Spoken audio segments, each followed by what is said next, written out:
இருக்கின்ற என்னுடைய அன்பு சகோதரர் ராமசாமி அவர் வந்து இப்போ முரளி ராமநாராயணன் சொல்றாருன்னா இந்த ராமசாமி சொல்றாரு. எதுவாக இருந்தாலும் வெற்றி உறுதி, அதில் ஒன்றும் சந்தேகம்லாம் கிடையாது. எதுக்கு நான் சொல்றேன்னா, நான் வந்து கேட்டதே இருந்தாங்க, நாங்கள் வெங்கடேஸ்வரன் கேட்ட மாதிரி எவ்வளோக்கு கையெழுத்து போட்டுருக்காங்க, ஓட்டு போடக்கூடியவர்கள் கையெழுத்து போட்டுருக்காங்களா பாருன்னு சொன்னேன். அப்போ சொல்லும் போதே 500 பேர் இருந்தது. அப்போ 500 பேர் இருந்தா இது அதிகமான ஓட்டு வந்துருமோன்னு ஒரு பயம் வந்துச்சு. அந்த பயத்தோடு அமர்ந்து கொண்டிருந்தேன். இதெல்லாம் ஆண்டு சகோதரர் எனக்கு முன்னால் பேசிய ஸ்ரீசேகர் அவர்கள், என் அன்பு சகோதரர் ராமராஜன் அவர்கள், எல்லாருமே நாங்களாம் வந்து ராமநாராயண சார் இதில் வளர்ந்தவங்க தான். நான் வந்து வருஷத்துக்கு 18 படம் பண்ணுறேன். 18 படம் பண்ணுறேன். இந்த பணம் கேட்கறது ப்ரொடியூசர் கிட்ட பணம் கேட்கிற விஷயமே இல்லாமல் ராமநாராயண சார் கிட்ட மட்டும்தான் ஒர்க் பண்ணுவேன் நான்.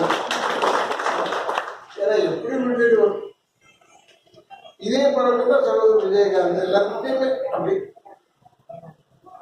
எனக்கு கால் உடனே கூட உறவு முறையில் வச்சுட்டு இருக்கும்போது கிளைமேக்ஸில் ஃபைட் வச்சுட்டாங்க. நான் சொன்ன கால் உடஞ்சிருக்கேன் எனக்கு, சரி நீ நின்னே பண்ணிடுறேன்னு நின்று பண்ணேன். அப்போ சினிமா உங்களுக்கு தெரியும். அப்போ கூட இப்ராஹிம் ராவுத்தர் வந்து அவர் கரெக்டா இவ்வளவுதான் அளந்து கொடுப்பார். அவர் வந்து ஐயப்பன் மாதிரி கிளி கொடுப்பவர், அள்ளி கொடுப்பவர் அல்ல.